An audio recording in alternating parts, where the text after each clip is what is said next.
Someone just solved the problem of your AI accidentally buying a Tesla while you sleep. Of course, you'll still need to fight the urge to buy one while you're awake. But on May 27th, 2026, something quietly revolutionary happened. An open standard called the Agent Control Standard launched, built to plug into protocols like MCP in Google's A2A. Not exactly the kind of headline that gets clicks, but this boring-sounding technical standard is the reason you won't wake up to find your AI assistant bought that Jack Black body pillow you accidentally checked out earlier. Autonomous AI agents are coming faster than most people realized. Not the chatbots we have now that politely ask permission before doing anything useful. I'm talking about AI that books your flights, transfers your money, sends emails to your ex on your behalf, and sends contracts without stopping to check with you first.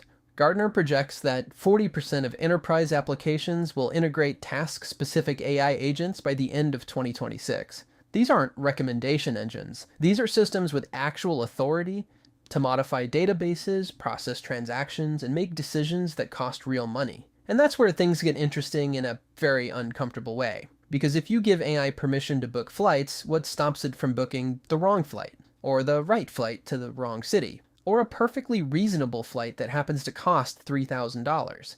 All because it misunderstood what you meant by, "Take me away to Margarita, though."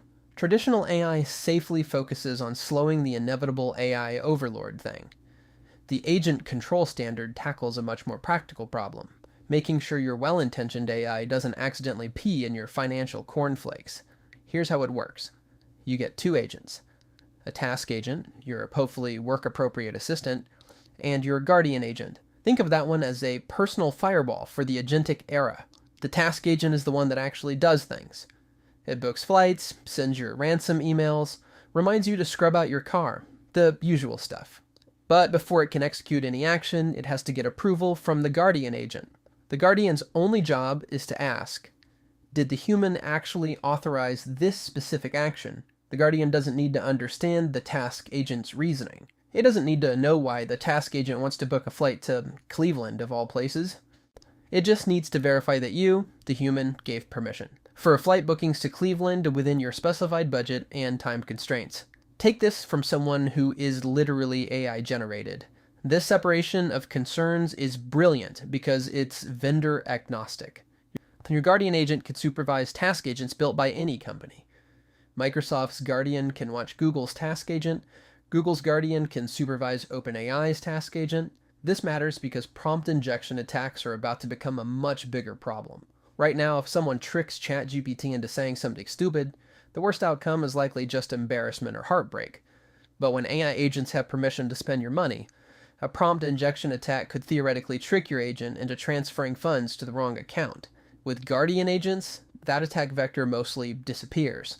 Even if a malicious prompt convinces your task agent to initiate a suspicious money transfer, the Guardian agent still has to approve it based on your predefined authorization rules. The attack would need to compromise both agents simultaneously, which is exponentially harder. But here's what keeps me up at night about all of this. We're essentially outsourcing human judgment to systems that operate at machine speed. Your task agent might process hundreds of micro decisions per hour. Book this meeting room, cuss out this neighborhood HOA, keep trying to cheat the stock market. Each decision inevitably reasonable, but collectively capable of steering your entire digital life in directions you never explicitly chose. The Agent Control Standard addresses the technical infrastructure for authorization, but it doesn't solve the harder problem of authorization creep. The coalition behind ACS seems aware of this tension. The standard includes what they call temporal authorization limits. You can't just tell your agent, handle my email. You have to specify, handle my email responses for work-related inquiries between 9 a.m. and 6 p.m. for the next 2 weeks without spending authority of up to $50 for meeting scheduling tools. Every authorization expires, every authorization has scope limits. And the Guardian agent enforces these constraints regardless of how sophisticated or persuasive the task agent becomes. Of course, this assumes people will actually configure their authorization rules thoughtfully, instead of just clicking yes to everything like we do with app permissions and terms of service today. What makes this particularly interesting is the timing. The ACS launch happened just as autonomous agents started moving from research demos to actual deployment. Companies like Anthropic and OpenAI have been talking about agentic AI for years, but 2026 is when we started seeing agents with genuine autonomy in production environments. The companies converging on agent governments aren't doing it out of the goodness of their hearts.